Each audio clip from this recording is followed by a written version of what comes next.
యోధావారిగా నిండిపోయారు. ఒక్కొక్క గోత్రములో ఒక్కొక్క రాజు ఏలుబడి చేస్తూ ఉన్నాడు. 10 గోత్రాలకు ఒక్కొక్క రాజు మారుతూ ఉన్నాడు. వారి కుమారులుగా మారుతూ ఉన్నారు. అలాగే యోధా రాజ్యాన్ని కూడా పరిపాలిస్తున్నటువంటి రాజును కూడా ఒక్కొక్క తరములోని ఒక్కొక్క రాజు ఏలుబడి చేస్తూ ఉన్నాడు. ఇప్పుడు మనం నేర్చుకుంటున్నటువంటి యోతాం అనే తండ్రి కూడా రాజ్యాన్ని పరిపాలించాడు. ఆయన పేరు ఉజ్జియా. ఆయన కూడా దేవుని దృష్టిలో యథార్థంగా ప్రవర్తించాడు, యథార్థంగా పరిపాలన చేశాడు. తర్వాత అతను ఆస్తి తెరపడబడిన తర్వాత మనసును గర్వించి చెడిపోయాడని దేవుని వాక్యము తెలియజేస్తుంది. ప్రారంభంలో భక్తి జీవితంలో కానీ, ఆధ్యాత్మిక జీవితంలో కానీ, రాజ్యాన్ని పరిపాలించేటప్పుడు కానీ, ముఖ్యమంత్రులు కానీ, ప్రధానమంత్రులు కానీ ప్రారంభంలో ఒళ్ళు దగ్గర పెట్టుకుని చాలా జాగ్రత్తగా పరిపాలన చేస్తూ ఉంటారు. రాను ఏమవుతుందంటే రాను వాళ్ళు చేసిన పరిపాలన చూసి, వారు చేసిన కార్యాలను చూసి వాళ్ళకి కూడా గర్వము ప్రారంభమయ్యి వారి ఇష్టానుసారంగా ప్రవర్తించి పతనమైపోయినటువంటి నాయకులు ఉన్నారు, రాజులు ఉన్నారు, సేవకులు ఉన్నారు. దేవునికి స్తోత్రం కలుగును గాక. అలాగే అదే పంతాలు విశ్వాసులు కూడా ఉన్నారు. ప్రారంభపు వేరు, ముగింపు వేరు. కానీ బైబిల్ చెప్తున్న అద్భుతమైన మాట ఏంటో తెలుసా? ప్రారంభం ఎలా ఉన్నా కానీ ముగింపు మాత్రము జాగ్రత్తగా ఉండాలి. ఆమేన్. ఎందుకంటే ప్రారంభాన్ని చూడండి, దేవుడు ముగింపుని చూస్తాడు. ఎందుకంటే మనము పరలోకానికి ఎక్కుపోయే సమయం ఏంటంటే ముగింపులో పరిశుద్ధత కోల్పోయి ప్రారంభంలో ఎంత పరిశుద్ధతగా ఉన్నా ఖచ్చితంగా మనము దేవుని దృష్టికి అనుకూలంగా జీవించలేము. అందుకనే ప్రారంభ దశలో నీ భక్తి ఎలా ఉన్నా కానీ ముగింపు మాత్రం చాలా స్ట్రాంగ్ గా ఉండాలని దేవుని వాక్యం తెలియజేస్తుంది. ఇక్కడ రాయబడి ఉన్న మాటను మనం గమనిస్తున్నాం. దయచేసి గమనించాలి. యూదా ప్రజల్ని పరిపాలిస్తున్నటువంటి రాజు. ఈ రాజు గురించి మనం కొన్ని విషయాలు ఖచ్చితంగా మనం నేర్చుకోవాలి. ఏంటి ఆ విషయాలు నేర్చుకోవాలి? చదివించి ఎన్నో లేవండి, ఎన్ని 9 వచనాలు మాత్రమే రాయబడింది ఈ గ్రంథంలో.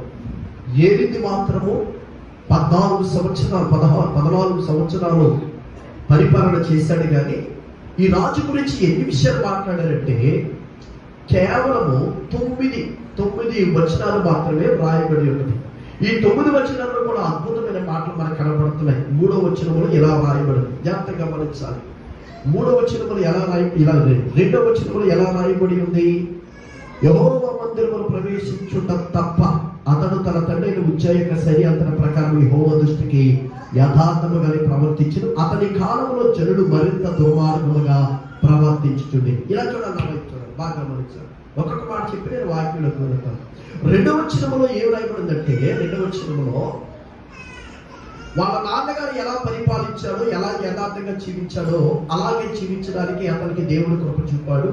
అంతేకాదు అతని దినములలో, అతని ఏలుబడి చేస్తున్న దినములలో జనులు మాత్రము దుర్మార్గంగా ప్రవర్తించారంట. ఎలా ప్రవర్తించారు? ఆయన కాదండి, ఆయన పరిపాలిస్తున్నటువంటి కాలంలో జనులు మాత్రము దుర్మార్గంగా ప్రవర్తించారు. ఇది మీరు నోట్ చేసుకోవాలి. 3వ వచనంలో అతడు యెహోవా మందిరము ఎత్తు ద్వారములు కట్టించి ఓపేరు దగ్గర ఉన్న గోడ చాలా మట్టుకు కట్టించారు. అంటే మంత్రి పని విషయంలో యథార్థము కలిగి పని చేయడానికి పూనుకున్నాడు. ఇక 4వ వచనంలో మరియు అతడు యూదా పర్వతములలో ప్రాకారములను కట్టించి అరణ్యముల కోటలను దుర్గములను కట్టించాడు. పని విషయంలో పూనుకున్నాడు, ధైర్యంగా పని కొనసాగిస్తున్నాడు. ఎక్కడ కూడా పనిలో ఓటమి పాలైనట్టుగా మనం చూడలేదు.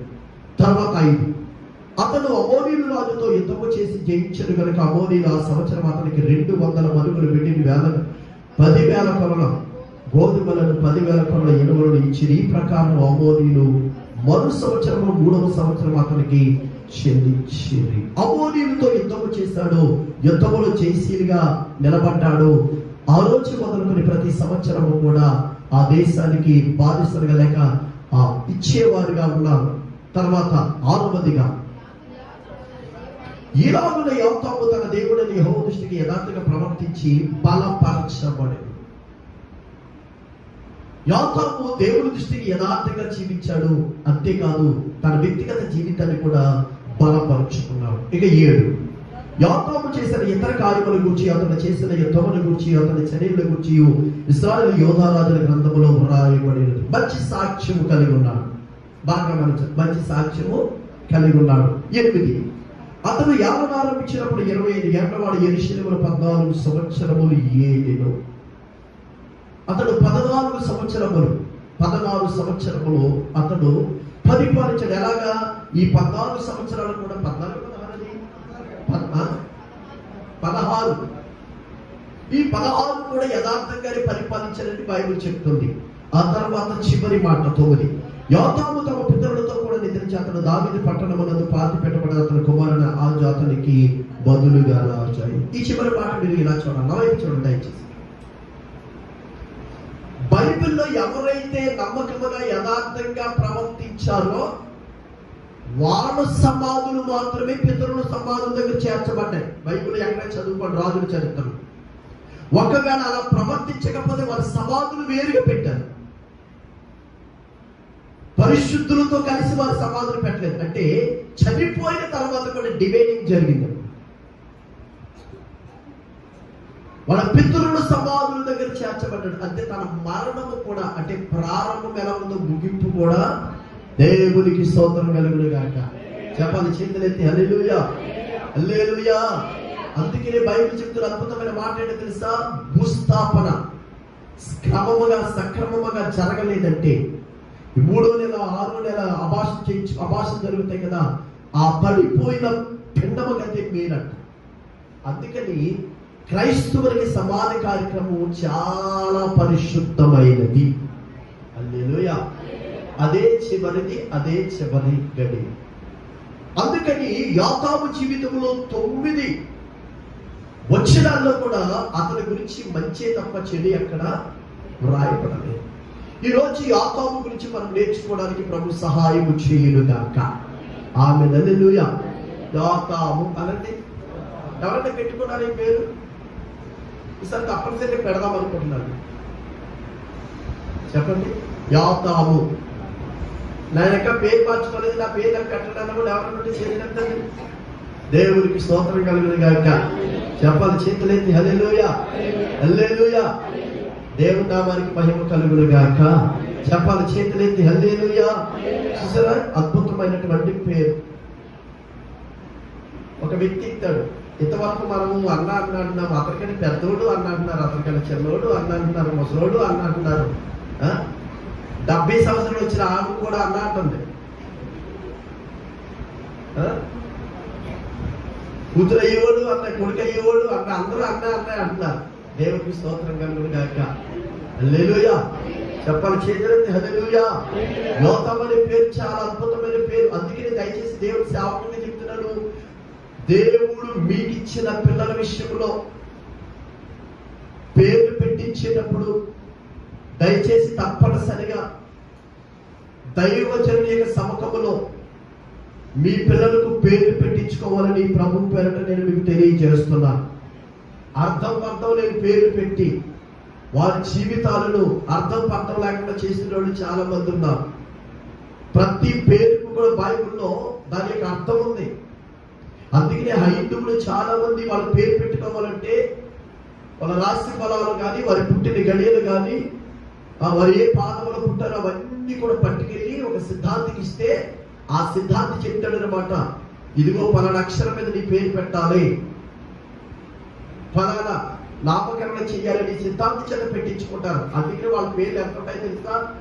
ఎంత పేర్లు ఉంటాయి చెప్పండి. వేద వెంకట సత్యనారాయణ వరప్రసాద్ ఇలా పెద్ద పెద్ద పేర్లు ఉంటాయి అన్నమాట.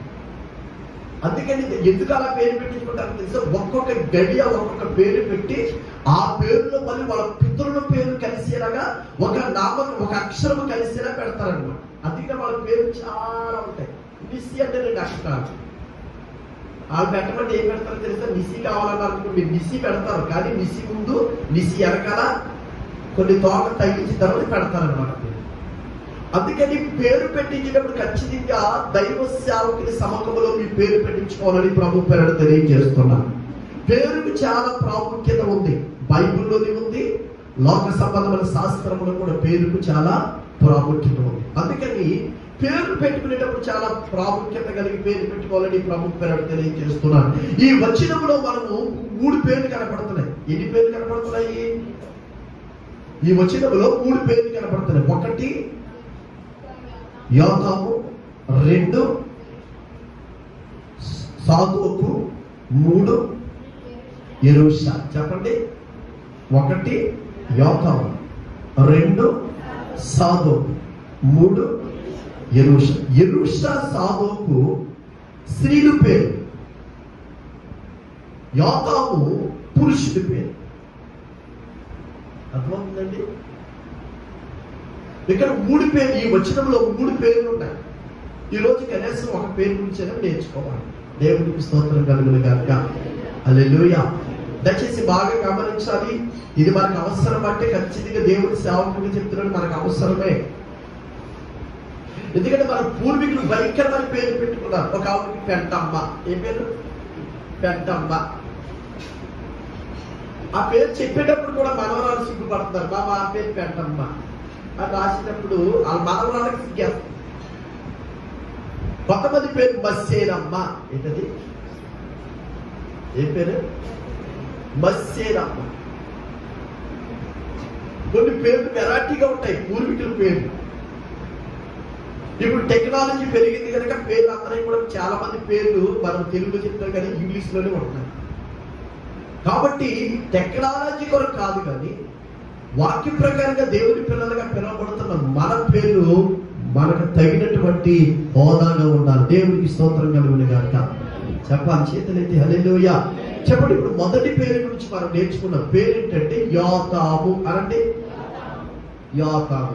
యోతాము అన్న మాటకు అర్థం ఏంటంటే పరిపూర్ణుడు. చెప్పాలి. అంతా రాసుకుంటున్నారు కానీ ఇలా చూడాలి తప్పనిసరిగా. మీరు రాసుకోండి, తప్పులేదు. యోతాము అన్న మాటకు అర్థం ఏంటంటే పరిపూర్ణుడు. అందుకని పేరు విషయంలో ఖచ్చితంగా జాగ్రత్త తీసుకోవాలి. పేరు ఏం చేస్తుందంటే అసలు పెళ్లిళ్ళు చేసేదే పేరు గురించి, ఆ పేరు బట్టి చేస్తున్నారు. రాజుగారు అన్నారు, అయ్యా బాబుకి పెళ్లి చేయాలంటే పెళ్లి సంబంధం వచ్చింది, సెట్ అయిపోయింది, అన్ని బాగా ఉన్నాయి, చాలా బాగుంది, అద్భుతమైన మ్యాచింగ్ అన్నారు. నిరామూసి అడిగితే ఎప్పుడెంటారండి డేట్ అని అడుగుతాయని అంటాడు కదా. వాళ్ళిద్దరు పేరు బలాలు కలవలేదండి, అందుకని మ్యారేజ్ క్యాన్సిల్ చేశానన్నారు. అంటే మరి పేరుకి ఎంత ప్రాధాన్యత ఉందో చూడండి. పేరుకి ఎంత ప్రాధాన్యత ఇచ్చారో చూడండి మన ప్రజలు. అందుకని పేరు విషయంలో చాలా స్ట్రిక్ట్ గా ఉండాలని మరొకసారి ప్రభు పేరిట నేను మీకు తెలియజేస్తున్నాను. దేవునికి స్తోత్రం కలుగును గాక. యోతాము అన్న మాటకు అర్థం ఏంటంటే పరిపూర్ణుడు. మరి ఇటువంటి పేర్లు కూడా అర్థాలు ఉంటాయి. అన్ని పేర్లకు బైబిల్లో అర్థాలు ఉంటాయి. కానీ ఆ అర్థాన్ని మనము గనక మన నిజ జీవితంలో ఉపయోగిస్తే తప్పనిసరిగా నిత్యత్వంలో మనం అద్భుతంగా మార్చబడతాము. ఆమేన్. హల్లెలూయా. చెప్పాలి. చేతులైతే హల్లెలూయా. చెప్పండి. ఇప్పుడు నేను చెప్తున్నాను చూడండి. యోతాము అన్న మాటకు అర్థం ఏంటి? పరిపూర్ణుడు. యేసు ప్రభు మన యొద్ద నుంచి కోరుకున్నది ఏంటి? క్రీస్తు రక్తం మన కొరకు చిందించి, మన కొరకు పంచిగాయములలో ఉంది, మన కొరకు 140 కొరడా దెబ్బలు తిని, మన కొరకు గొల్గొతా కొండ మీద కన్నీరు కాచి సిలువ వేయబడి యెరూషలేము ఈదురుగుండగా సిలువను మోసుకుని అనేక మంది దుర్మార్గులు మొక్క మీద ఉమ్మేస్తారు, పిడిగుద్దులు ముట్టారు, కొరడాలతో కొట్టారు, కండ్లుగా కొరడాలతో లాగారు. ఇన్ని చేసినటువంటి యేసు ప్రభు మనకి నేర్పించిన ఉపదేశం ఏంటంటే, యేసు ప్రభు మన కొరకు చెప్పిన మాట ఏంటంటే అద్భుతమైన మాట. మత్తయి 5:48-48 ఉంటది. చదువుతున్న మాట. మత్తయి 5:48 యేసు ప్రభు మనకు ప్రకటించిన సువార్త ఏంటి? యేసు ప్రభు మన యొద్ద నుంచి కోరుకున్నది ఏంటి? యేసు ప్రభు మన యొద్ద నుంచి ఆశించింది ఏంటి అని మనం చూస్తున్నట్లయితే మత్తయి 5:48 చూసారా ఎంత అద్భుతం. ఇలా చూడండి, నా వైపు పిల్లవైపు చూడండి, నా వైపు చూడండి. తీసుకున్నారమ్మా? మత్తయి 5:48 చివరి చూడండి. ఏం చెప్తుంది ఇక్కడ వాక్యము? మీరు ఆరాధిస్తున్న తండ్రి మీరు ఎక్కడికి వెళ్ళాలని సంఘంలో చేర్చబడ్డారో, మీరు ఎక్కడికి వెళ్ళాలని లోకాన్ని విడిచిపెట్టారో, మీరు ఎక్కడికి వెళ్ళాలని లోకంలో రంగుల ఆర్పాటాలు విడిచిపెట్టారో, మీరు ఎక్కడికి వెళ్ళాలని దేవుని సన్నిధికి వచ్చారో, మీరు ఎక్కడికి వెళ్ళాలని సార్వత్రిక సంఘంలో సభ్యులుగా మార్చబడ్డారో, ఆ పరలోకపు తండ్రి అంట పరిపూర్ణుడు కనుక మీరును పరిపూర్ణులుగా. హల్లెలూయా. చెప్పాలి చేతులెత్తి హల్లెలూయా, హల్లెలూయా. యేసు ప్రభు చాలా విషయాలు చెప్పాడు. ఏం చెప్పాడు? నేను పరిశుద్ధిని కనుక మీరును పరిశుద్ధులుగా ఉండమని చెప్పాడు. నేను లోకమును జయించాను కనుక మీరును లోకమును జయించమని చెప్పాడు. నన్ను లోకము ద్వేషించింది కనుక మిమ్మల్ని లోకము ద్వేషించదని చెప్పాడు. ఇలాగ చాలా విషయాలు యేసు ప్రభు భూమి మీద పరిచయం చేసిన 3.5 సంవత్సరాల్లో చాలా విషయాలు యేసు ప్రభుని వెంబడిస్తున్న వారికి తెలియపరిచాడు. అలాగనే యేసు ప్రభు చెప్పిన ఒక అద్భుతమైన మాట ఏంటంటే, మీ తండ్రి, ఏ తండ్రి? పరలోకముందున్న తండ్రి, పరలోకములో మీ కొరకు నిరీక్షణ కలిగి ఎదురు చూస్తున్న తండ్రి, పరలోకములో మీ కొరకు స్థలాలను సిద్ధపరిచిన తండ్రి, పరలోకములో మీ కొరకు 2 చేతులు చాపి ఆశిస్తున్న తండ్రి, పరలోకములో ఆయన స్థలంలో మీరుండాలని కోరుకున్న తండ్రి, ఆ తండ్రి పరిపూర్ణుడు కనుక మీరును పరిపూర్ణులుగా ఉండండి. ఆమేన్. హల్లెలూయా. చెప్పాలి చేతులెత్తి హల్లెలూయా. చెప్పండి. ఇప్పుడు మన పేరు అర్థం ప్రక్కన పెట్టండి. ఇప్పుడు మనం ఎలా ఉండాలని తండ్రి కోరుకుంటున్నాడు, మనం ఆరాధిస్తున్న తండ్రి ఎలా ఉన్నాడంటే పరిపూర్ణుడు. అతని ప్రేమలో పరిపూర్ణత, నీతిలో పరిపూర్ణత, యథార్థతలో పరిపూర్ణత, నమ్మకములో పరిపూర్ణత, త్యాగములో పరిపూర్ణత, మనం ఆశించింది ఇవ్వడానికి పరిపూర్ణత కలిగి ఉన్నాడు. అంటే ప్రతి విషయంలో కూడా మనం ఆరాధిస్తున్నటువంటి తండ్రి పరిపూర్ణుడు కనుక ఆయన వెంబడిస్తున్న మన యొద్ద నుంచి ఆయన కోరుకునేది ఏంటంటే పరిపూర్ణుడిగా ఉండాలి. చెప్పాలి చేతులైతే హల్లెలూయా. ఇది కొంచెం కష్టతరమైన పనే. చెప్పండి, ఇది కొంచెం కష్టతరమే, కానీ ఉండడానికి ప్రయత్నించాలి. చివరి గడియలో ఖచ్చితంగా ఉండి తీరే ఈ లోకాన్ని మనం విడిచిపెట్టాలి. హల్లెలూయా. చెప్పాలి హల్లెలూయా. చెప్పండి, ఎవరంటే మాట్లాడండి. మనం ఆరాధిస్తున్న దేవుడు ఎవరు?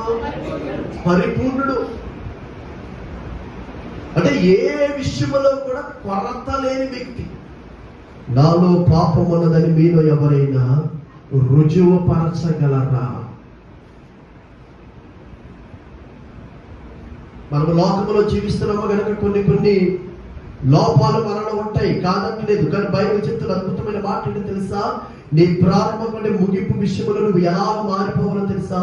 పరిపూర్ణముగా మారిపోయేలా ఉండాలి, పరిపూర్ణుడిగా సిద్ధపడిపోవాలి, పరిపూర్ణతను ధరించుకోవాలి, పరిపూర్ణతలోనికి వెళ్ళిపోవాలి. మరి ఎప్పుడంటే 10 సంవత్సరాలు పడుతుందండి, 5 సంవత్సరాలు పడుతుందండి.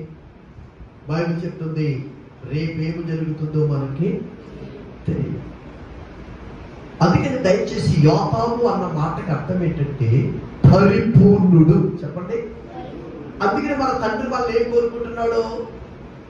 ఇప్పుడు ఆయన యేసు మన తండ్రి మనము పరిపూర్ణంగా ఉండాలని కోరుకోవడం ఏదైనా తప్పుందా? చెప్పాలి. ఇప్పుడు మన పిల్లల్ని మనం ఎలా కోరుకుంటామండి? మన పిల్లలు మనం ఎలా కోరుకుంటాము? నాకంటే బాగా చదవాలి, నాకంటే మంచిగా ప్రయోజకులు అవ్వాలి, నాకంటే బాగా డబ్బు సంపాదించాలి, నాకంటే భక్తులు ఎదగాలి, నాకంటే ప్రార్థనలు ఎదగాలి, నాకంటే ఉన్నతమైన స్థానంలో ఉండాలి, నాకంటే చెప్పాలి అన్ని విషయాల్లో కూడా నాకంటే గొప్పగా ఉండాలని మన పిల్లల గురించి మనం ఎలాగైతే కోరుకుంటామో, మన కొరకు రక్తము కార్చి ప్రాణము పెట్టి చివరి రక్తము వరకు మన కొరకు కార్చి మన పాపములు శాపములు మనం పాలించకుండా మన పక్షమును నిలబడి ఆయన భరించిన ఆ తండ్రి కోరుకుంటున్న మాట ఏంటో తెలుసా? నీ పరలోకపు తండ్రి పరిపూర్ణుడు కనుక మీరును పరిపూర్ణులుగా ఉండుడి.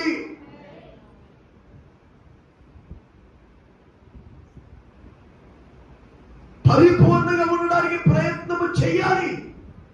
పరిపూర్ణముగా మార్చబడ్డానికి కూడా ప్రభు మనకు సహాయము చేయునుగాక. ఆమేన్. హల్లెలూయా. చెప్పాలి చేతులెత్తి హల్లెలూయా. ఒక వ్యక్తిని కూడా మీకు చూపిస్తాను బైబిల్లో. ఆ వ్యక్తి గురించి బైబిల్ ఏ రాయబడి ఏంటంటే చూడండి, అందరూ తీసిన బైబిల్ మత్తయి సువార్త 19వ అధ్యాయం అక్కడ తీసి పెట్టండి. మత్తయి సువార్త 19వ అధ్యాయం.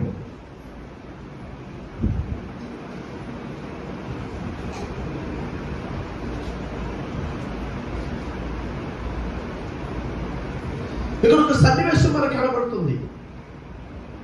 ఒక యవనస్తుడు యేసు ప్రభు దగ్గరికి వచ్చి, బోధకుడా, నిత్య జీవానికి వెళ్ళాలంటే నేనేం చేయాలని అడగడం ప్రారంభించాడు. చాలా పర్యాయాలు మీరు విన్నారు. ఈ సన్నివేశంలో మత్తయి సువార్తలో ఉంది, మార్కు సువార్తలో ఉంది. కానీ సన్నివేశాలు ఉన్నాయి, కానీ సన్నివేశాలు మాటలు మాత్రం మార్కులో వేరు, మత్తయిలో వేరు. బాగా గమనించాలి మీరు. చాలా మంది అనుకుంటారు ఈ రాసిన ప్రతి మత్తయిలో రాశారు, మార్కులో రాశారు, లోకంలో రాశారు అనుకుంటారు. రాయడం రాశారు, కానీ రాసిన సన్నివేశాలు వేరుగా ఉంటాయి. మార్కు సువార్తలో ఏమనుంటుందో తెలుసండి? ఆ యవనస్తుడి గురించి లాస్ట్ ఫైనల్గా యేసుప్రభు ఏం చెప్తాడంటే, యవనస్తుడా, నేను నిన్ను ప్రేమిస్తున్నాను కనుక నీకు ఒకటి పొదుపుగా ఉంది అన్నాడు మార్కు సువార్తలో. అదే మత్తయి సువార్తలో ఏమన్నాడో తెలుసా? మత్తయి సువార్తలో ఏమన్నాడు? 19వ అధ్యాయము 16వ వచనము 21 చదువుతారా? అందుకు యేసు, చూడండి జాగ్రత్తగా గమనించాలి. మార్కు సువార్తలో యేసు అతని ప్రేమించును గనుక నీకు ఒకటి పొదుపుగా ఉంది, ఆ కొరతను భర్తీ చేసుకుంటే నిత్యత్వంలో నీవు నాతో పాటు అద్భుతాలుగా మార్చబడతామని యేసు ప్రభు మార్కు సువార్తలో చెబితే, ఈ మత్తయి సువార్తలో చెప్తున్న మాట ఏంటో తెలుసండి? చదువమ్మా. నీవు పరిపూర్ణుడగుటకు కోరిన ఎడల, బాగా గమనించాలి ఇక్కడ, నీవు పరిపూర్ణుడవడానికి కోరుకున్నావా? నిత్యత్వానికి రావడానికి కోరుకున్నావా? నువ్వు పరిపూర్ణుడు అవడానికి కోరుకున్నావా? నాతో యుగయుగాలు జీవించడానికి కోరుకున్నావా? నువ్వు పరిపూర్ణుడు అనడానికి కోరుకున్నావా? లేకపోతే పరలోకములో ఉన్నటువంటి మీ తండ్రి యొక్క నిత్యం ఉండాలని కోరుకున్నావా? అంటే నువ్వు ఆశించిందల్లా పొందుకోవాలంటే నువ్వు పరిపూర్ణుడు కావాలి. మనందరికీ ఆశ అంటే పరలోకం వెళ్ళాలి, నిత్యత్వంలో ఉండాలి, యేసు ప్రభుతో యుగయుగాలు ఉండాలి. తప్పులేదు, ఆశించడం తప్పులేదు. దానికి ఒక షరతు ఉంది, దానికి ఒక ఆజ్ఞ ఉంది. ఏంటో తెలుసా? నువ్వు పరలోకములో నిత్యము ఆయనతో యుగయుగాలు ఉండాలంటే, నిత్యత్వములో నువ్వు ఉండాలంటే యేసయ్య గొప్ప అద్భుతమైన మాట ఏంటో తెలుసా? ఆ యవనస్తుతో మాట్లాడుతున్న మాట, నువ్వు పరిపూర్ణుడిగా ఉండాలి అంటే, నువ్వు పరిపూర్ణుడు అవ్వాలి అంటే చిన్న కండిషన్ ఏమీ లేదు. ఏం చెప్తున్నాడు అక్కడ? దేవునికి స్తోత్రం కలుగును గాక. చెప్పాలి, చేతులైతే హల్లెలూయా, హల్లెలూయా. యవనస్తుడితో యేసు ప్రభు చెప్పిన మాట ఒకటే, నువ్వు పరిపూర్ణుడు అవ్వాలనుకుంటున్నావా?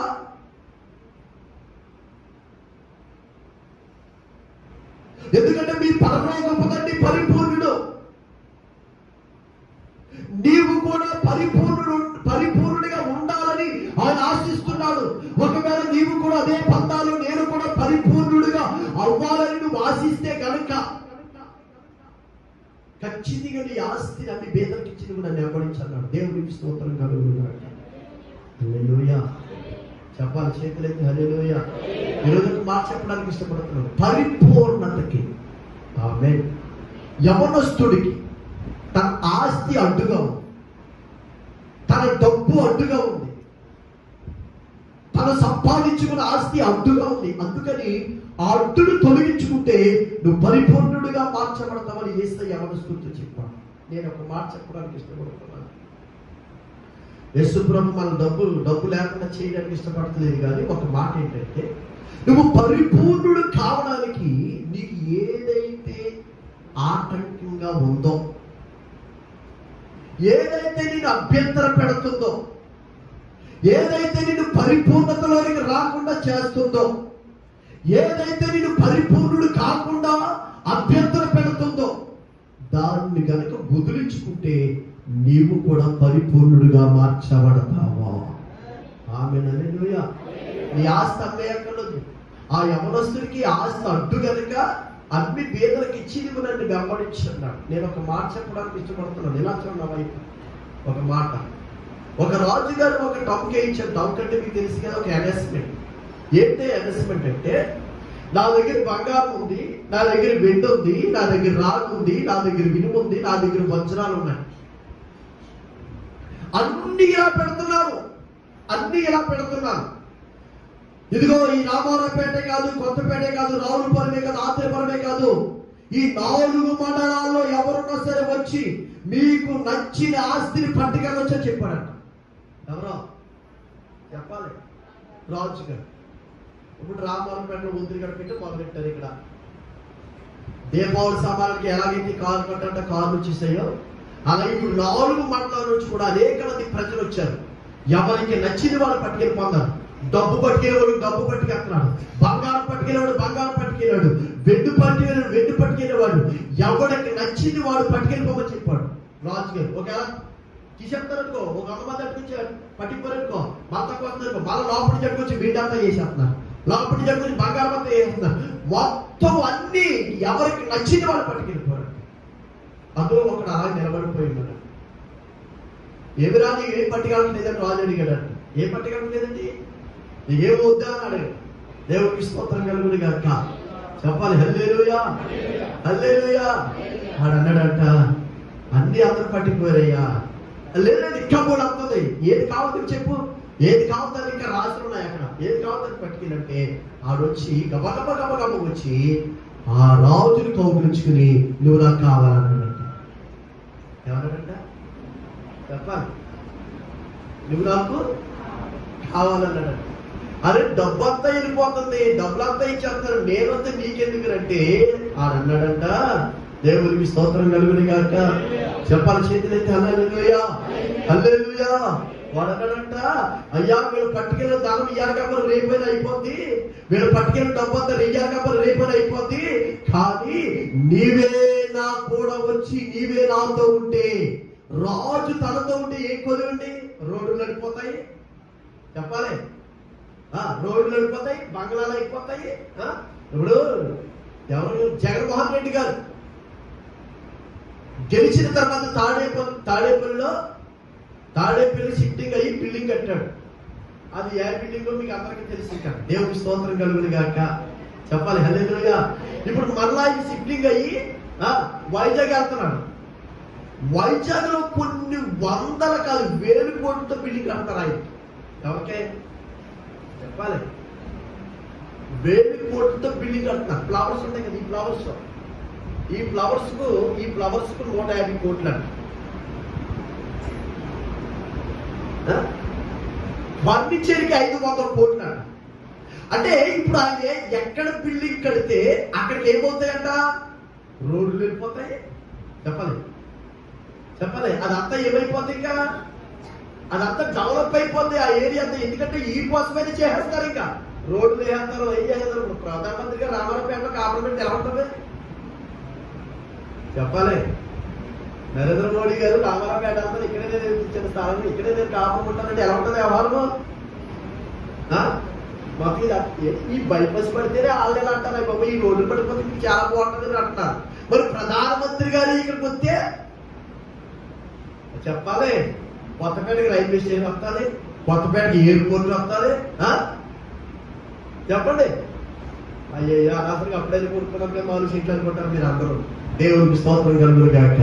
చెప్పాలి చేతులెత్తి హల్లెలూయా. ఇప్పుడు రాజును పట్టుకున్నాడంట. ఎందుకు నన్ను పట్టుకున్నామంటే నీ ఉంటే చాలా, ఏళ్ళు ఉంటే నాకు అన్ని వస్తాయి అన్నాడు. ఇది బంగారం పట్టుకెళ్ళాడు, వీడు ఎండ పట్టుకెళ్ళాడు, వీడు ఎత్తునట్టుకెళ్ళాడు, కానీ అన్ని వస్తాయి రాజు ఉంటే. దేవుడికి స్తోత్రం కలుగును గాక. చెప్పాలి చేతులెత్తి హల్లెలూయా. అంటే ఇప్పుడు ఈ యవనస్తుడు ఎందుకు ఈ విషయం చెప్పారంటే, ఈ యవనస్తుడితో ఏం చెప్పాడు యేసు ప్రభు, అరే ఆ ధనము విడిచిపెట్టేయి, నువ్వు ధనం విడిచిపెట్టేస్తే నిత్యములు నాతో ఉంటావు అన్నాడు. ఈ యేసు ప్రభుతో ఉంటే ఏ కలుగుండి, బంగారు వీధులు. దేవుడికి స్తోత్రం కలుగును గాక. ఆ రోడ్లు బంగారం. ఏ రోడ్లు, సిమెంట్ రోడ్లు కాదు, బంగారపు రోడ్లు. దేవుడికి స్తోత్రం కలుగును గాక. బంగారపు దడి కూడా కాదు, ప్రహారీ బంగారం, రోడ్డు బంగారం, తినే కంచం బంగారం, ఉండే నివాసం బంగారము. అంటే నిత్యము అక్కడ ఏముంటుంది, యేసు ప్రభుతో ఉంటే బైబిల్ ఒక మాట చెప్తుంది, ఇక్కడ కరెంట్ బిల్ కట్టుకోవాలి వద్దా చెప్పాలి, వాటర్ బిల్ కట్టుకోవాలి, కరెంట్ బిల్ కట్టుకోవాలి, టీవీ బిల్ కట్టుకోవాలి, సెల్ ఫోన్ బిల్ కట్టుకోవాలి, ఇంకా ఇంటద్దు కట్టుకోవాలి, ఇంకా రోగాలకి డబ్బులు పోయాలి, ఇంకా బ్లడ్ టెస్టులకు డబ్బులు పోయాలి, బిల్లులు కట్టుకోవాలి, ఖర్చులు ఉన్నాయి. కానీ పరలోకములనంట ఏమీ లేవు. చేతులెత్తి హల్లెలూయా. పరలోకములో కరెంటు కట్టుకోవాల్సిన పని లేదు. కారణం ఏంటో తెలుసా? పరలోకం అంతటికి కూడా నీతి సూర్యుడు ఒక్కడే నజరేయుడైన యేసు దేవునికి స్తోత్రం కలుగును గాక. చెప్పాలి చేతులెత్తి హల్లెలూయా. అక్కడ అనారోగ్యం ఉండదు, ఎందుకంటే ఆరోగ్య ప్రదాత మనతో ఉంటాడు. దేవునికి స్తోత్రం కలుగును గాక. చెప్పాలి చేతులెత్తి హల్లెలూయా. చెప్పాలి చేతులెత్తి హల్లెలూయా. అక్కడ నువ్వు ఉండవని ఇల్లు కట్టుకోవాల్సిన పని లేదు, స్థలాలు కొనుక్కోవాల్సిన పని లేదు. ఎందుకంటే యోహాను సువార్త 14వ అధ్యాయంలో చెప్పిన మాట ఏంటో తెలుసా? నేనుండు స్థలంలో మీరుండు రాకుండా నేను మరలా వచ్చి మిమ్మల్ని తీసుకువెళ్తాను. అక్కడ మీకు కొన్ని నివాసాలు దేవుడు ఏర్పరిచాడంట. ఇక్కడ ఇల్లు లేని బాధపడదు, అక్కడ మంచి ఇల్లు దేవుడు ఇచ్చాడు. దేవుడు స్తోత్రం కలుగును గాక. చెప్పాలి చేతులెత్తి హల్లెలూయా. హల్లెలూయా. ఇక్కడ ఇల్లు లేని బాధపడవలసిన పని, అక్కడ ఒక మంచి ఇల్లు ఇచ్చాడు. అందుకని దయచేసి దేవుడి సేవకునిగా చెప్తున్నాడు. బైబిల్ చెప్తుంది, యేసయ్య యవనస్తుడితో ఏమన్నాడు తెలుసా? అని యవనస్తుడా, ఈ లోక సంబంధమైన డబ్బు సిమెంట్ కొట్టేస్తుంది, తుప్పు పట్టేస్తుంది, కానీ ఆ ఆస్తి అమ్మి పేదలకు ఇచ్చే, ఆ పేదలకు ఇచ్చేసి నువ్వు దాన్ని అమ్మడించు, నాతో నిత్యము నువ్వు పరలోకములో ఉంటావా. హల్లెలూయా. చెప్పాలి చేతులెత్తి హల్లెలూయా. హల్లెలూయా. మనము పరిపూర్ణుడు కాలేదు కానీ పరిపూర్ణులు అయితే ఏమవుతుందో తెలుసండి? ప్రభువా ఎప్పుడు నీ అతుకు చేస్తానయ్యా, ఎప్పుడు నీ అతుకు చేస్తానయ్యా, ఎప్పుడు నీ అతుకు చేస్తానయ్యా అంటాం. ఎవరో పరిపూర్ణులు అవుతాయి. మన పరిపూర్ణులు అవ్వలేదు కనుక ఇంకా నాతో పాటు జ్వరం వచ్చిన, దగ్గు వచ్చిన, రఫ్ వచ్చిన, కాళ్ళు లాగిన ఇంకా భూమి మీదే బతకాలి, వైద్యం చేయించుకోవాలి, ఇంకా భూమి మీదే బతకాలి. అందుకే అపోస్తలుడైన పౌలు కొరింథీయులకు రాసిన 2వ పత్రిక 5వ అధ్యాయంలో ఏమంటాడో తెలుసండి? ఏమంటాడో తెలుసా? ఈ దేహములో ఉన్నంత కాలము కష్టాలు, శ్రమలు, శోధనలే, కానీ ఈ దేహముని వెళ్ళిపోయిన తర్వాత నీతో నిత్యము సుఖంతో ఉంటానని. ఆమేన్. హల్లెలూయా. చెప్పాలి చేతులెత్తి హల్లెలూయా. అందుకని దయచేసి దేవుడి సేవకునిగా చెప్తున్నాడు. మనస్సులతో యేసుప్రభు చెప్పిన మాట ఏంటి తెలుసా? నీవు పరిపూర్ణుడు అవ్వాలనుకుంటున్నావా? అవునయ్యా, అయితే నీకు ఉన్నదాన్ని పేదలకిచ్చి నన్ను వెంబడించు. ఆమేన్. హల్లెలూయా. చెప్పాలి చేతులెత్తి హల్లెలూయా. యోతాము అన్న మాటకు అర్థం ఏంటంటే పరిపూర్ణుడు. ఎవరు పరిపూర్ణుడు? మీ పరలోకపు తండ్రి మీ పరిపూర్ణుడు కనుక మీరు పరిపూర్ణులుగా ఉండండి. అలా ఉంటానని మా తండ్రి పరిపూర్ణుడు కనుక యేసు ప్రభు చెప్పాడు కనుక నేను కూడా పరిపూర్ణంగా ఉంటానని యవనస్తుడు విన్నాడు. కానీ యేసు ప్రభు చెప్పిన మాటకు అతను నచ్చక వ్యసనపడి నాకు పరిపూర్ణత వద్దు, నాకు డబ్బే కావాలని వెళ్ళిపోయాడు. ఈరోజు దేవుడి సేవకుడిగా చెప్తున్నాను, డబ్బు కొరకు కాదు అక్కడ రాయబడిన మీనింగ్ ఏంటో తెలుసా? డబ్బు కొరకు కాదు. నీకు ఏదైతే మిక్కిలి, ఏదైతే దేన్నైతే నువ్వు ప్రేమిస్తున్నావో దాన్ని నా దేవుడు వద్దని చెప్తున్నాడు. ఆమేన్. హల్లెలూయా. హల్లెలూయా. ఒకవేళ నీ భార్యనే బాగా ప్రేమించావా, నీ భర్తనే దేవుడి కంటే ఎక్కువగా ప్రేమించావా, తప్పనిసరిగా దేవుడు దాన్ని దూరం చేస్తాడు. అంటే భార్యను ప్రేమించకూడదండి, భర్తను ప్రేమించకూడదని, ప్రేమించాలి. కానీ ఏం చెప్పింది? దేవుని కంటే ఎక్కువగా ప్రేమించకూడదు. మొదటి ప్రాధాన్యత దేవునిది, తర్వాత కుటుంబాన్ని. ఆమేన్. హల్లెలూయా. చెప్పాలి చేతులైతే హల్లెలూయా. చెప్పండి, మొదటి ప్రాధాన్యత దేవుడిది, సెకండరీ కుటుంబం. అందుకని దేవుడి సేవకునిగా బైబిల్ చెప్తుంది, నువ్వు పరిపూర్ణుడు కావడానికి నీకు ఏదైతే ఆటంకంగా ఉందో దాన్ని నీకు నువ్వే తొలగించుకోవాలి. దేవుడు తొలగించడం, నేను బాగా చెప్తున్నాను, దేవుడు తొలగిస్తానండి. నాకు ఈ పాపము నన్ను వెంటాడుతుందండి, వెంటాడుతుంది, దేవుడు దీన్ని తీసేస్తే బాగుండండి. దేవుడు తీసేస్తాడా? చెప్పాలి, దేవుడు తీసేస్తాడా? 38 సంవత్సరాలు యాదుతో బాధపడుతూ ఆ కోనేటి దగ్గర ఉన్నాడు. దేవుడు తీసేస్తానని చెప్పాడా? దేవుడికి అవకాశం ఇచ్చాడు. ఏమని అక్కడ ఒక కోనేటి ఉంది, ఆ కోనేటికి ఒక ప్రత్యేకత ఉంది, ఆకాశం తెరవబడుతుంది. అప్పుడప్పుడు దేవుని దూత భూమి మీదకి దిగి వస్తుంది. ఆ కోనేటిలోకి వెళ్ళి ఆ నీరు కదిలిస్తున్నప్పుడు ఎవడైతే చూసి ఆ కోనేటిలో దిగుతాడో వాడు పరిపూర్ణమైన స్వస్థత పొందుతాడు. అంతేగాని నేను తీసుకెళ్ళి దించుతాను, నేను అందులో ఉంచుతానని యేసు ప్రభు చెప్పలేదు. పాపము పోగొట్టుకునే పని మందే. దేవునికి స్తోత్రం కలుగును గాక. చెప్పాలి చేతులైతే హల్లెలూయా.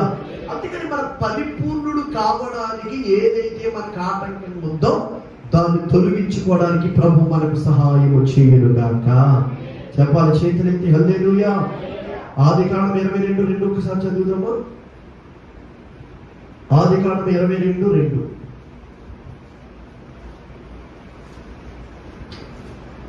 ఆదికాండం 22:2.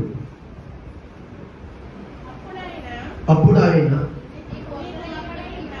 నీకు ఒక్కడై ఉన్న నీ కుమారుని అనగా, చూడండి బాగా వినాలి, నీవు ప్రేమించు ఇస్సాకును తీసుకొని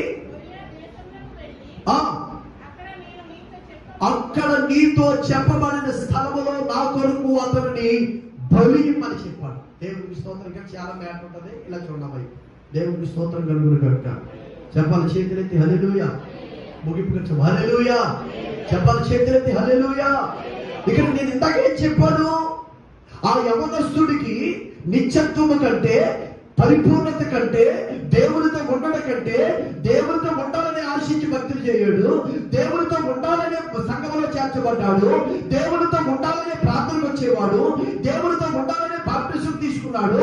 కానీ బాప్టిజం తీసుకున్న తర్వాత, సంఘంలోకి వచ్చిన తర్వాత, ధర్మశాస్త్రాన్ని క్షుణ్ణంగా పాటించిన తర్వాత దేవుడు అతను జ్ఞాపకం చేసుకుని ఆశీర్వదిస్తే, ఆశీర్వదించబడినటువంటి మనిషి, ఆశీర్వదించిన వ్యక్తి గురించి ఆశీర్వాదాన్ని వదులుకోలేకపోయాడు. అందుకని పరిపూర్ణుడు కాలేకపోయాడు.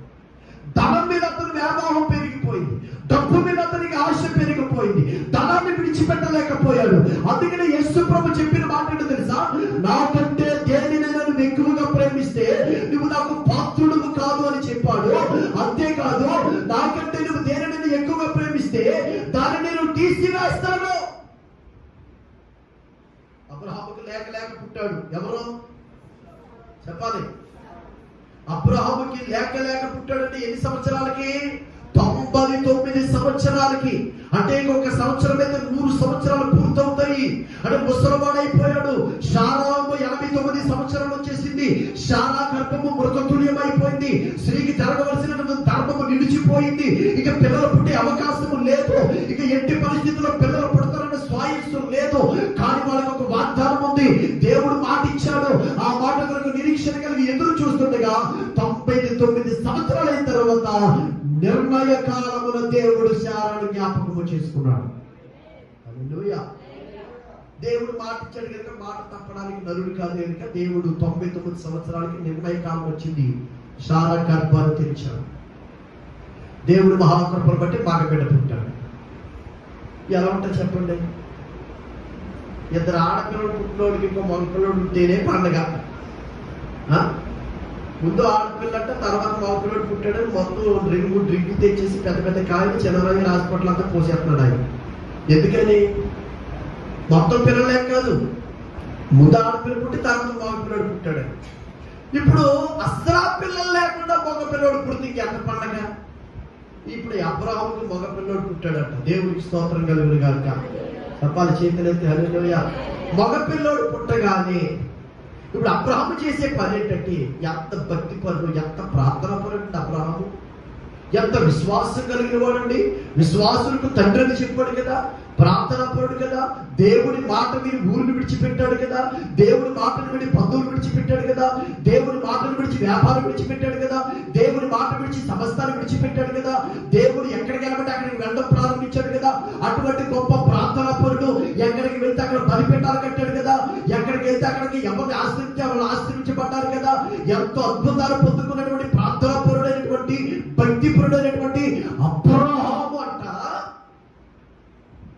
లేక పుట్టినటువంటి ఇస్సాకు మీద మనసు పెట్టుకుని ప్రేమ పెంచుకుని దేవునికి దూరం అయిపోతున్నాడంట. దేవునికి స్తోత్రం కలుగును గాక. మీరు బాగా గమనించండి ఈ మాట. అంటే ఇచ్చిన దేవుని కంటే గర్భఫలాన్ని బట్టే, ఇచ్చిన బహుమానాన్ని బట్టి సంతోషం ఎక్కువైపోయిందంట. హల్లెలూయా. కపాలు చేతులెత్తి హల్లెలూయా. అబ్రహాము ఏది పట్టుకుని తన కొడుకైనప్పుడు ఇస్సాకుని అడుగుతుంటే పేటలో వాళ్ళు అందరూ అన్నారంట, పేటలో వాళ్ళు అంటే ఊళ్ళో వాళ్ళు, అబ్రహాము గారు మీ మనవడా అన్నారంట. ఆయన అంటారు, అతనికి బాధ కలిగి నా మనవడేంటి బాబు నా కొడుకు, దేవుడికి స్తోత్రం కలుగును గాక. లాజరస్ గారు తెలుసా మీకు? లాజరస్ గారు మోహన్ సింగ్ లాజరస్ గారు కాదు, నటరాజు లాజరస్ గారు, కాకినాడ. ఆయన వయసు నాకంటే బాగా చిన్నోడు. ఆయనకి ఎంతగా ఉంటుంది తెలుసా? ముసోడు అయిపోయినట్టుంటాడు. ఆయన చెప్పాడు ఒక పెళ్లిలో, మా ఊరు తీసుకెళ్తుంటే స్కూల్కి తీసుకెళ్తాడంట ఆ అబ్బాయి. స్కూల్కి తీసుకెళ్తుంటే ఆ జాయి చేసి గారు అన్నాడంటే వీళ్ళ నాన్నేడండి మీ మనవడండి అన్నారు. అది అతను కొంచెం హ్యాపీగా చెప్పాడు, సంతోషంగా చెప్పాడు, అతను నవ్వుకుంటా చెప్పాడు. నిజమే, అతను గడ్డలు చూస్తే ఎలా ఉంటుందో తెలుసండి, ముసలోడు అయిపోయినట్టుగా ఉంటుంది. అతని వయసు మాత్రం చాలా పిల్లలు చిన్నవాడు, ఇప్పుడు కాదండి చిన్నవాడు. ఎందుకు ఈ విషయం చెప్తున్నాడంటే, ఇప్పుడు అబ్రహాము గారి యొక్క కుమారుని మనవడు అంటే అతను ఏం చేసినా తెలుసండి, వాళ్ళ అమ్మ కానీ ఆడు కానీ ఆ పాలు ఆ తల్లంట ఆ ముసలి వయసులో కొడుకు పాలు ఇస్తుంటే ఈ వయసులో పాలు ఇద్దరం ఏంటి అనుకుంటారనంట. చాలా సంవత్సరాలు బయటికి రాలేదంట. ఎవరో శారమ్మ. దేవుడికి స్తోత్రం కలుగును గాక. చెప్పాలి చేతులెత్తి హల్లెలూయా హల్లెలూయా.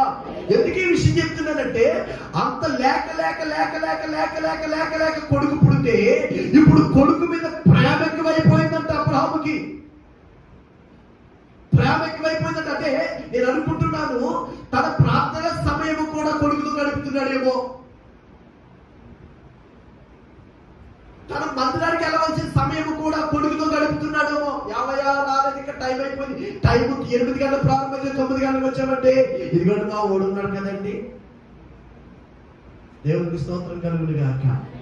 అంటే అతను ప్రార్థన సమయాన్ని, దేవుడితో గడిపే సమయాన్ని, దేవుడితో స్నేహితుడిగా మాట్లాడే సమయాన్ని ఇదంతా కూడా దొంగిలించేస్తున్నాడు అబ్రహాము. ఎందుకంటే తన కొడుకు మీద ఉన్నటువంటి ప్రేమను బట్టి. ఇదంతా చూసిన దేవుడు. హల్లెలూయా.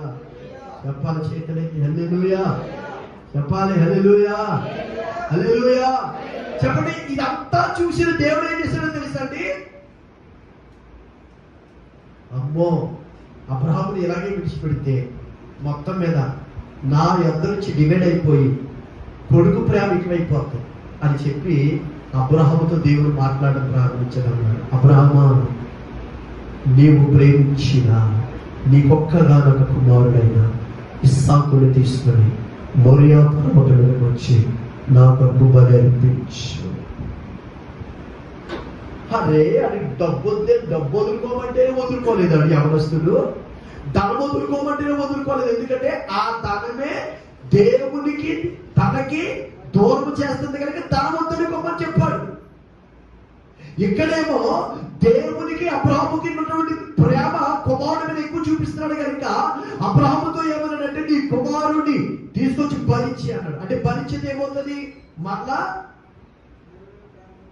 దేవుని యొక్కకు చేరతాడు, మళ్ళా దేవుడిని ఎక్కువగా ప్రేమిస్తాడని ఈ ప్రేమ కాస్త వెలిగి వాడు దొంగిలిస్తున్నాడు. అందుకని యేసు ప్రభు భరించలేని మాట ఏంటో తెలుసండి. యేసు ప్రభు చెప్పిన అద్భుతమైన మాట ఏంటో తెలుసా? నాకు రావలసిన మహిమ ఎవ్వరికి చెందనివ్వనా. హల్లెలూయా. నాకు రావలసిన మహిమ నాకు రావాలి. నేను పొందవలసిన మహిమను నేను పొందాలి. నాకు రావలసిన మహిమను ఎవరికి చెందనివ్వను. ఈ రోజు కూడా చాలా మంది సేవకులు, పెద్ద పెద్ద గొప్ప గొప్ప సేవకులు పత్రం అయిపోవడానికి కారణం ఏంటో తెలుసండి. పత్రం అయిపోవడానికి కారణం ఏంటో తెలుసా? నేను ప్రార్థన చేస్తే దేవుడు అద్భుతం చేశాడని ఎవరు చెప్పట్లేదు. ఇప్పుడు వాళ్ళ ఈ టీవీలో అనౌన్స్మెంట్ కానీ లేకపోతే టీవీలో యాడ్ కానీ ఎలా చెప్తున్నారో తెలుసా? పలానా పాస్టర్ గారు ప్రార్థన చేస్తే అద్భుతం జరిగిపోయింది, పలానా పాస్టర్ గారు ప్రార్థన చేస్తే ఆశ్చర్యాలు జరిగిపోయాయి, పలానా పాస్టర్ గారు ప్రార్థన చేస్తే దెయ్యాలు పోతున్నాయి, పలానా పాస్టర్ గారు ప్రార్థన చేస్తుంటే చచ్చిన వాడు ఇచ్చాడు. కాదు. అందుకనే దేవునికి రావాల్సిన మహిమ పాస్టర్ గారికి వెళ్ళిపోతుంది. దేవునికి రావాల్సిన మహిమ సంఘానికి వెళ్ళిపోతుంది. దీన్ని భరించలేడు దేవుడు. దేవునికి స్తోత్రం కలుగును గాక. హల్లెలూయా. అందుకని అబ్రహాముతో దేవుడు చెప్పాడు, నీవు ప్రేమించిన, అద్భుతమైన మాట అది, నీవు ప్రేమించిన నీ ఒక్కగానొక కుమారుడైనటువంటి ఇస్సాకును నాకు బలిచ్చి అని చెప్పే అన్నాడు. ఒక మాట చెప్పాలి, చెప్పే అన్నాడు. ఈ మాట నీకు పూర్తిగా అర్థమవుతుందని నమ్ముతున్నాను. నేను ఆధ్యాత్మికంగా చెప్తున్నాను. నువ్వు దేన్నైతే ప్రేమిస్తున్నావో, దేవునికి స్తోత్రం కలుగును గాక. దేవుని మీద దేనికంటే ఆశ పెట్టుకున్నావా? దేవుని కంటే ఎక్కువగా సీరియల్ ఆశ పెట్టుకున్నావా? దేవుని కంటే ఎక్కువగా సినిమాలు ఆశ పెట్టుకున్నావా? దేవుని కంటే ఎక్కువగా చెప్పాలి నీ సౌందర్యాన్ని ఆశ పెట్టుకున్నావా? దేవుని కంటే ఎక్కువగా నువ్వు దేవుని కంటే ఎక్కువగా దేనినైతే నువ్వు ప్రేమిస్తున్నావో, ఇదిగో ఈ వాక్యం ద్వారా నా ప్రభు నీతో మాట్లాడుతున్నాడు. నువ్వు పరిపూర్ణుడు అవ్వాలనుకుంటున్నావో దాన్ని ఖచ్చితంగా నువ్వు చంపాలి. వాక్యం అదే చెప్తుంది. ఇస్సాకును ఏం చెప్తున్నాడు? చంపే.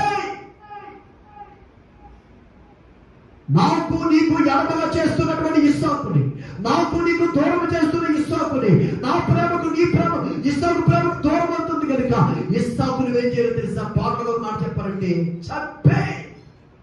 ఈరోజు అదే మాట ప్రభు మనతో మాట్లాడుతున్నాడు. పరిపూర్ణుడు అవ్వడానికి ఏదైతే నీకు ఆటంకంగా ఉందో దాన్ని చంపు. దేవునికి స్తోత్రం కలుగును గాక. చెప్పాలి చేతులైతే హల్లెలూయా. దాన్ని విసర్జించు. దాన్ని చంపుకోవడానికి నువ్వు ఇష్టపడు. దేవుడు ఖచ్చితంగా నేను ఉన్నతమైన స్థానంలో పెడతాను. ఆమేన్. హల్లెలూయా. మనకు అంతటికి వాక్యం అండి. యేసు ప్రభువుని ఇలాగ అడిగారు శిష్యులు, ఇలాగైతే ఎవరు వస్తారు మందిరానికి? ఎలాగైతే ఎవరు నమ్ముకుంటారో యేసు ప్రభుని? ఎలాగైతే ఎవరు వస్తారో దేవుడి దగ్గరికి? ఎందుకని ధనవంతుడు, మీరు చదువుకొని ఇంటికి తర్వాత అదే వచ్చిన ధనవంతుడు పరలోక రాజ్యమును చేరుట కంటే ఒంటే సూది బెచ్చము నుంచి వెళ్ళిపోవడము సులువన్నాడు యేసయ్య. ఆ మాటకి శిష్యుడు ఏమన్నారు తెలుసా? ఇలాగైతే ఎవడొస్తాడు ప్రభు ఇక్కడికి వచ్చి వాళ్ళందరూ ధనవంతులు అవ్వాలని, ఆశీర్వదించబడాలని, దీవించబడాలని, బిల్డింగ్ మీద బిల్డింగ్ కట్టుకోవాలని, కారు మీద కారు కొనుక్కోవాలని, బంగ్లా మీద బంగ్లా కనుక్కోవాలని ఇలాగ ఆశించి వస్తున్నారు ప్రభు. ఇదే వద్దంటే ఎవడొస్తాడు ప్రభు అంటే యేసు ప్రభుకి ఒక మాట అన్నాడు, తండ్రి ఒకరిని ఆకర్షిస్తే గాని వాడు ఆకర్షించబడడు. ఆమేన్. హల్లెలూయా. హల్లెలూయా. దేనిని దేవుని కంటే ఎక్కువగా ప్రేమించకూడదు. అలా ప్రేమిస్తే దాన్ని దేవుడే నీకు మొదటగా చెప్తాడు దూరం చేసుకోమని. నువ్వు ఎనకపోతే దేవుడే దాన్ని దూరం చేస్తాడు. హల్లెలూయా. హల్లెలూయా. పాలు దేవుడు కాదు. ఎంతమందికి తెలుసు? మనందరికి తెలుసు కదా. వాళ్ళ పాపను బాగా ప్రేమించేవాడు. కూతురంటే చచ్చినంత ఇష్టపడ్డా.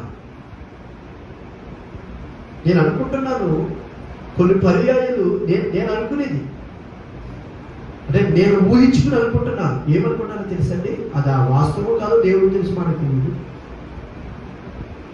ఎవరైనా గొప్ప సేవకులు ఎవరైనా ఆయన మీటింగ్ పిలిస్తే ఆ రోజు కనుక కూతురుకి బర్త్డే అయితే బర్త్డే కొరకు మీటింగ్ కూడా ఎగ్గుంటాడేమో, కూతురు మీద ఉన్న ప్రేమను బట్టి.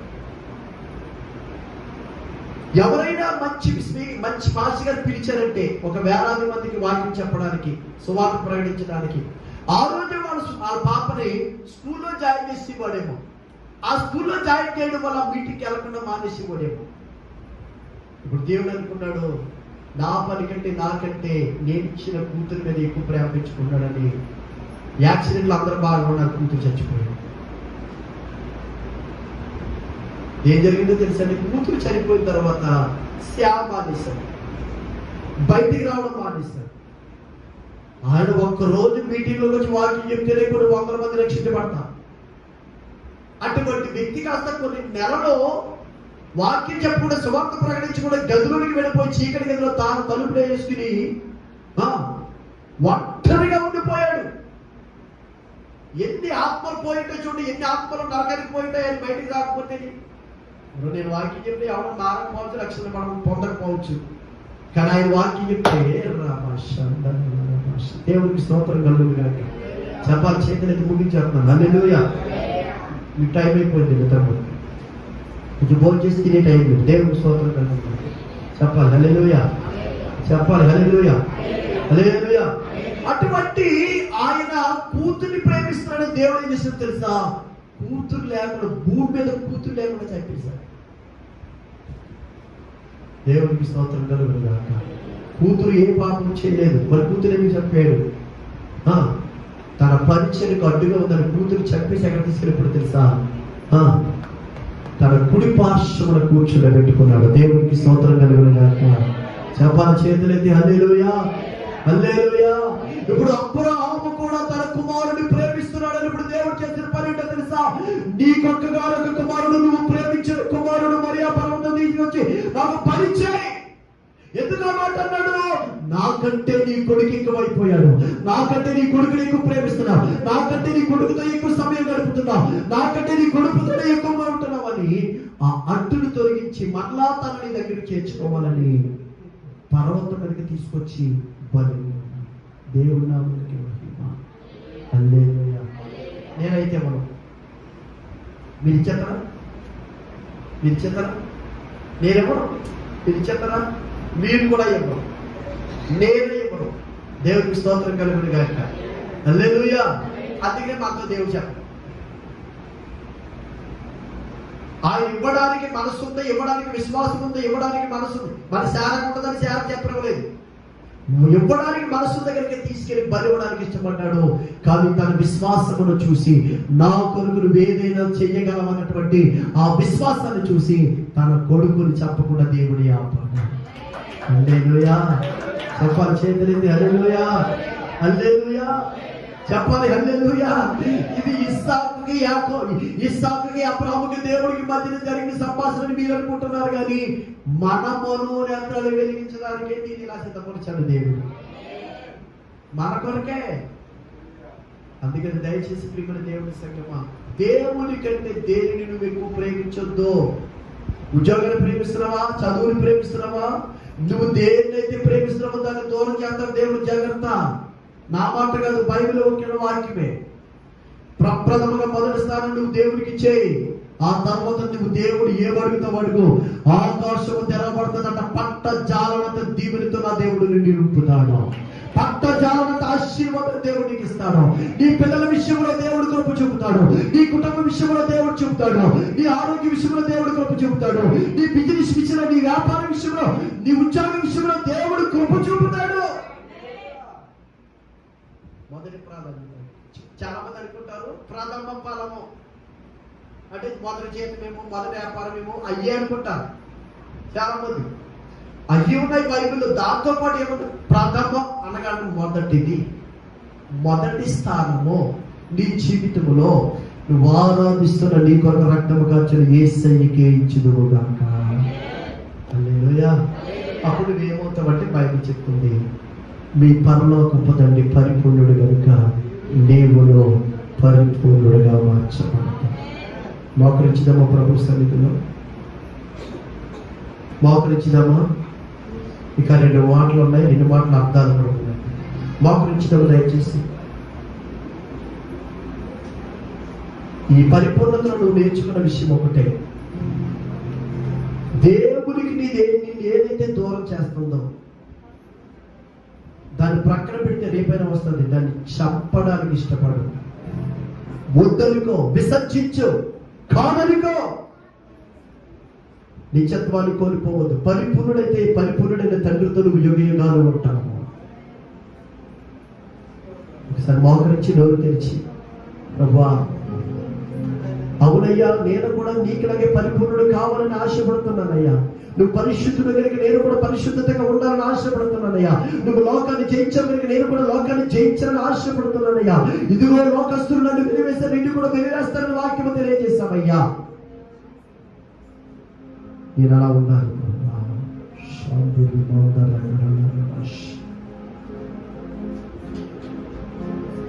చిన్న ప్రార్థన చేయాలి దయచేసి. ఏమొద్దు, ఒకే ఒక చిన్న ప్రార్థన. నీ ఆధ్యాత్మిక జీవితానికి ఏదైతే ఆటంకంగా ఉందో దాన్ని తొలగించుకోవడానికి ప్రయత్నించి చాలు. నీ భర్తగా మారు మనసు లేదు, నువ్వు ఆరాధన సమయానికి వచ్చావు, అప్పుడే ఒక చేప తెచ్చాడు, ఒక కూర తెచ్చాడు, ఎల్లి తోమికి రాన్నాడు. నువ్వు సులువుగా చెప్పాలి, మళ్ళా వచ్చి నేను తప్పనిసరిగా వంట చేస్తానయ్యా, ప్రార్థన సమయం అయింది. ఎందుకంటే తనకు మారు మనసు లేదు కనుక పని చేస్తాడు. అతను చేయడం కాదు, తనలో సాతాను చేయిస్తాడు. ఎందుకని? నిన్ను దూరం చేయడానికి. నువ్వు వెళ్ళే లోపల ప్రార్థన అయిపోతాయి, నువ్వు వెళ్ళే లోపల పాటలు అయిపోతాయి, నువ్వు వెళ్ళే లోపల ఆరాధన అయిపోతాయి, నువ్వు వెళ్ళే లోపల విజ్ఞాపనలు అయిపోతాయి. ఇవన్నీ మర్చిపోకుండా చేసేది సాతాను.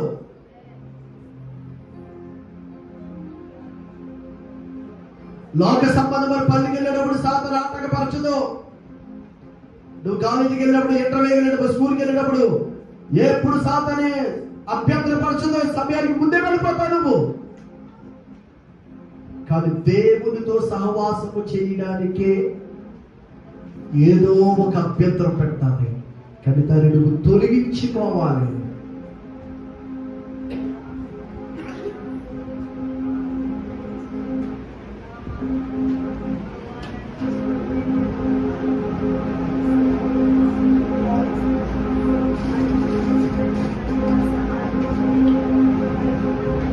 పరిశుద్ధతలో మహనీయుడవు,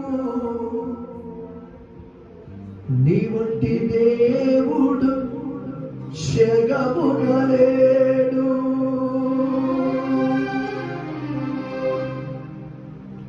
పరిశుద్ధత